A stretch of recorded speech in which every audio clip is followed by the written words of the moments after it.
So hello everyone, today we are doing a very interesting topic that is basicity of amine.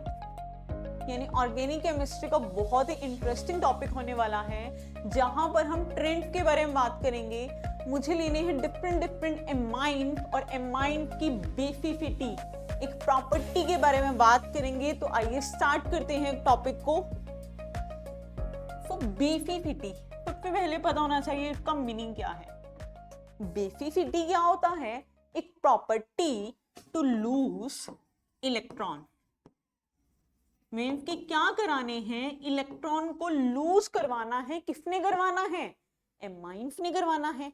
अब जो आपके amines है, you must know about the amine. देखिए NH3 की बात की जाए, NH3 आपका क्या होता है? Ammonia. And you know very well कि अमोनिया के ऊपर क्या होता है? लॉन पेयर प्रेजेंट होता है। लॉन पेयर की प्रेजेंस की वजह से ये क्या करता है? इलेक्ट्रॉन को लूज करता है। दैट्स व्हाई हम क्या कहते हैं कि ammonia is basic in nature. But अब मुझे क्या करना है? अमोनिया में लाइक NH3 है, तो NH3 में से एक हाइड्रोजन को रिप्लेस करना है हमें किसके साथ? R ग्रुप के साथ। That is known as primary amine. अगर मैंने एक और हाइड्रोजन को रिप्लेस कर दिया, दैट इज लाइक दिस, ये क्या बन जाएगा मेरे पास? Secondary amine. यानी कि मुझे यहां पर इस टॉपिक में यही पढ़ना है कि एमाइन क्या होते हैं और उनकी बेसिसिटी को पढ़ने वाले हैं हम। तो यहां पर मैंने डिफाइन कर दिया कि एक होता है मेरे पास प्राइमरी एमीन, एक होता है सेकेंडरी एमीन, इसी तरीके से एक आएगा टर्शियरी एमीन। प्राइमरी एमीन यानी कि directly attach to 1 R group 1 alkyl group. Secondary amine में 2 एल्काइल ग्रुप होंगे एंड टर्शियरी में होंगे 3। तो इसका स्क्रीनशॉट ले लीजिए। अब आगे हम अपने मेन टॉपिक पर चलते हैं। Okay, the main topic, the first A part is, अब मुझे कंपेयर करना है एल्केनामाइन वर्सेस एमोनिया। एल्केनामाइन यानी कि मेरे पास क्या होंगे? ओपन चेन कंपाउंड्स होंगे। एल्केलाइन का मतलब क्या होगा? एल्काइल ग्रुप होगा। क्लोज चेन किस में आएंगे? एराइल में आते हैं। तो स्टूडेंट्स मुझे यहां पर इनके साथ ही डील करना है। देखिएगा, ये मैंने लिया प्राइमरी एमीन, ये मैंने लिया सेकेंडरी एमीन, ये मैंने लिया टर्शियरी एमीन, और अमोनिया क्या होता है आपका? ये होता है। अब इनके साथ डील करते हुए सबसे पहले ये क्या करता है? इलेक्ट्रॉन्स को डोनेट करता है। एक तो हमने ये बात कही थी, इलेक्ट्रॉन को लूज करेगा। और मैं इसको किस तरीके से लिख सकती हूँ? इसको इस तरीके से भी तो लिखा जा सकता है, प्रोटॉन को क्या करेगा? अफेक्ट करेगा। इलेक्ट्रॉन को डोनेट करता है तो प्रोटॉन को अफेक्ट करता है।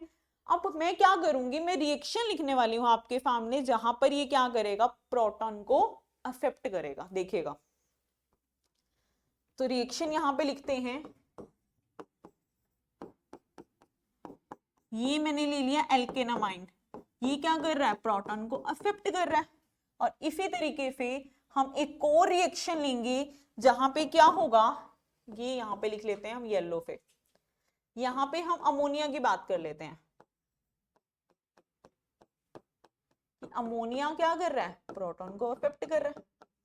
तो दोनों ही केसेस में अब हम प्रोडक्ट की बात करते हैं कि दोनों ही केसेस में, एक तो व्हाइट वाला केस है, एक येलो वाला केस है, हमारा प्रोडक्ट क्या बनेगा? तो देखिएगा यहाँ पे लॉन पेयर क्या करेंगे? अटैक करेंगे। जब इन्होंने अटैक किया तो क्या बनेगा? नाइट्रोजन के साथ ये वाला हाइड्रोजन भी जुड़ जाएगा। अब नाइट्रोजन ने अगर बनाए 4 बॉन्ड तो इसके ऊपर क्या चार्ज आ जाएगा? पॉजिटिव चार्ज आ गया। बट अब बात करते हैं, ये तो था मेरा व्हाइट कलर में एल्केनामाइन। येलो शेड में बात करते हैं हम अमोनिया की। This is your ammonia. Ammonia में जब मैंने H पॉजिटिव दिया, प्रोटॉन को ऐड करवाया, तो इस तरीके से होगा। तो नाइट्रोजन के ऊपर यहां पे भी क्या आ जाएगा? 4 बॉन्ड बन जाएंगे। Means nitrogen has positive charge. तो दोनों केसेस में हमें बेसिसिटी कैसे पता करनी है तो दोनों basic, but the question is which one is more basic. तो जो क्या होगा? स्टेबल बनेगा, दैट इज मोर बेसिक। तो आइए चेक करते हैं दोनों ही केस में, व्हाइट केस में भी और येलो केस में भी। तो व्हाइट में आप देख पा रहे हैं कि नाइट्रोजन के ऊपर है पॉजिटिव चार्ज, यानी कि नाइट्रोजन पे है इलेक्ट्रॉन्स की कमी। इनको इलेक्ट्रॉन कौन देगा? आर देगा, क्योंकि मुझे इतनी बात पता है जो मेरा आर है एल्काइल ग्रुप है, इसका कौन सा इफेक्ट रहता है? प्लस का इफेक्ट, इलेक्ट्रॉन डोनेटिंग इफेक्ट। तो ये क्या कर देगा? इसे स्टेबल कर देगा। लेकिन जब मैंने येलो केस की बात की, यहाँ पे तो आर ग्रुप प्रेजेंट ही नहीं है। तो इससे मुझे एक बात क्लियर होती है कि जैसे मैंने यहाँ पे 4 आपके पास केसेस लिखे कि जितने ज्यादा आर ग्रुप होंगे उतनी ज्यादा स्टेबिलिटी होगी। तो मेरी बेसिसिटी का ऑर्डर होना क्या चाहिए? एक्सपेक्टेड, यानी जो मुझे यहाँ पे समझ आ रहा है वो क्या आ रहा है कि टर्शियरी मोर बेसिक होना चाहिए, देन सेकेंडरी, देन प्राइमरी, और लास्ट में क्या आना चाहिए? अमोनिया आना चाहिए। तो इतने टॉपिक का स्क्रीनशॉट ले लो। उसके बाद जो एक्सपेक्टेड है एक्चुअल में ऐसा नहीं होता, उसी के बारे में अभी हम बात करने जा रहे हैं।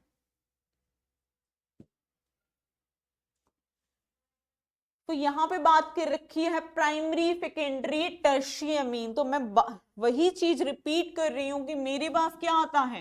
टर्शियरी, सेकेंडरी, प्राइमरी, और लास्ट में क्या आना चाहिए? अमोनिया। ये ट्रेंड कौन से फेज में पॉसिबल है? This trend is possible only in the gaseous phase. जब मैं कौन सा फेज लूंगी? गैस वाली स्टेट लूंगी, तब भी पॉसिबल है। इनके हम थोड़ा सा डायग्राम बनाकर देख लेते हैं। टर्शियरी यानी कि तीनों मेरे पास आर ग्रुप प्रेजेंट हैं, और ये क्या है मेरा? H पॉजिटिव लेके स्टेबल बना देगा, क्योंकि तीनों के क्या होंगे? प्लस आई इफेक्ट होंगे। उसके बाद सेकेंडरी की बात करते हैं, 2 आर ग्रुप होंगे। प्राइमरी में क्या होगा? ओनली 1 आर ग्रुप होगा। उसके बाद लास्ट में क्या मिलने वाला है? अमोनिया मिलने वाला है। तो ये ट्रेंड आ गया हमारा गैसीय फेज में। इसका स्क्रीनशॉट ले लीजिए। अब हम आगे बात करते हैं। Now in the aqueous phase, अगर मैं पानी के अकॉर्डिंग बात करूं, एक्वस फेज की बात करूं, तो क्या ट्रेंड होगा? देखिएगा, यहां पे हमारा कौन सा फैक्टर आ जाता है? Steric hindrance. कौन सा फैक्टर आ गया student? Steric hindrance. Steric hindrance की वजह से वो क्या होगा? सॉल्युबल नहीं होगा। मींस जो मेरा ट्रेंड आया था टर्शियरी, सेकेंडरी, प्राइमरी, अगर मैं आप टर्शियरी की बात करती हूँ, टर्शियरी वाले में तो बहुत ज्यादा हिंड्रेंस होगी, बहुत ज्यादा हिंडर होगा, ये अनस्टेबल होगा। तो एक्वस फेज के अकॉर्डिंग अगर मैं बात करूंगी, मेरा ऑर्डर क्या होना चाहिए? सबसे पहले क्या होना चाहिए मेरे पास? NH3 होना चाहिए, फिर प्राइमरी होना चाहिए, फिर सेकेंडरी होना चाहिए, फिर टर्शियरी होना चाहिए। अब आप कहेंगे मैम ये तो ऑर्डर बिल्कुल रिवर्स हो गया, गैसियस में कुछ और था, एक्वस में बिल्कुल उसका उल्टा हो गया। अब स्टूडेंट्स आपने ध्यान क्या रखना है, अगर एग्जाम में मेंशन कर दिया जाए कि गैसीय फेज के अकॉर्डिंग बताइए, तो आपने वो मेंशन कर देना है। एक्वा फेज के अकॉर्डिंग पूछा जाए तो आप ये मेंशन कर देंगे। लेकिन अगर आपके पास मेंशन ना हो, ओवरऑल ऑर्डर की बात की जाए, तो क्या कंक्लूजन निकलेगा? देखिएगा। सो ये डिपेंड करता है कि मेरा एल्काइल ग्रुप क्या होगा। मीन्स कि अगर मेरा एल्काइल ग्रुप क्या है? मिथाइल है। अगर मेरा एल्काइल ग्रुप क्या है? मिथाइल, यानी कि हैविंग 1 कार्बन, तो हमारा यहां पे क्या होने वाला है? पहले सेकेंडरी होगा, यानी कि लाइक दिस। उसके बाद क्या होगा? प्राइमरी होगा। उसके बाद क्या होगा? टर्शियरी होगा। और लास्ट में क्या होगा? अमोनिया होगा। लेकिन अगर मेरा एल्काइल ग्रुप क्या है? मिथ ना होके इथ ले लिया मैंने, मिथ ना होके इथ ले लिया, तो हम कैसे करेंगे? This will be like this.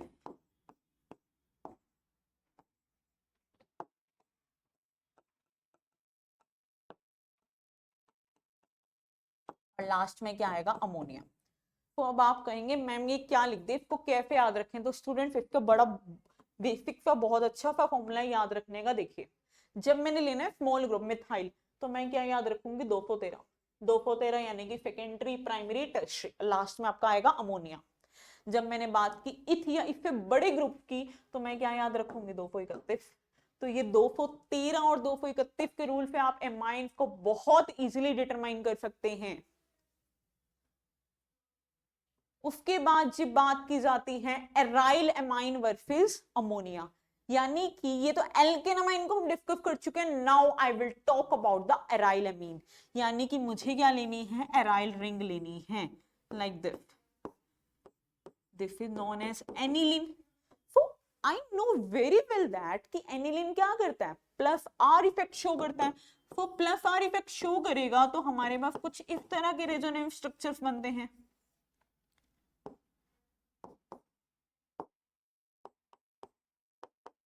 Like this. उसके बाद हम क्या करा देंगे इसको, एरो यहाँ पे डबल हेडेड एरो ही आता है, इसको याद रखेंगे कि आगे मूव करेगा, यहाँ पर आएगी इलेक्ट्रॉन डेंसिटी।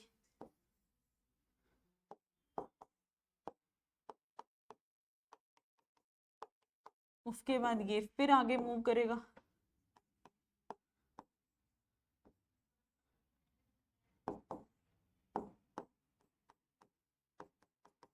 और लास्ट स्टेप हमारा क्या होगा, नाइट्रोजन को अगेन स्टेबल बनाना।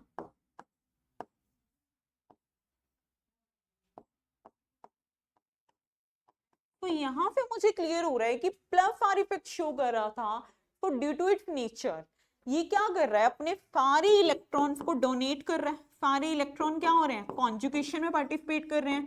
तो कॉन्जुगेशन में पार्टिसिपेट करने की वजह से इसके पास इलेक्ट्रॉन अवेलेबल नहीं है, तो इसकी बेसिसिटी क्या हो जाती है, रिड्यूस हो जाती है। तो ड्यू टू कंजुगेशन बेसिसिटी क्या होगी, रिड्यूस, क्योंकि जितने इलेक्ट्रॉन है नाइट्रोजन के उसने सारे रिंग की तरफ दे दिए, दैट फाइव बेसिसिटी क्या होगी, डिक्रीज। तो स्टूडेंट हमें इतनी बात यहाँ पे समझ आ गई कि एल्केन अमाइन ज्यादा बेसिक है, फिर आएगा अमोनिया और लास्ट में आएगा हमारा एराइल एमीन। अब एक बहुत ही इंपॉर्टेंट क्वेश्चन कर लेते हैं कि सीबीएसई में यहाँ पे क्वेश्चन कैसा पुट किया जाता है। तो देखिएगा, arrange the following in decreasing order of their basic strength. तो आइए चेक करते हैं बेसिक स्ट्रेंथ के लिए। सबसे पहले मेरे को एराइल दे दिया गया C6H5 नहीं, इसकी तो बेसिसिटी कम होने वाली है। इनको चेक करते हैं, इथाइल ग्रुप है, इथ यानी कि 231 वाला रूल, तो सबसे ज्यादा बेसिक होगा C2H5 का ट्वाइस, साथ में NH। उसके बाद आने वाला है C2H5 NH2, फिर आने वाला है हमारा अमोनिया बीच में, और ये आने वाला है हमारा सबसे लास्ट में। तो this is the basic order. So students आपको इस तरीके से क्वेश्चंस को अटेम्प्ट करना है।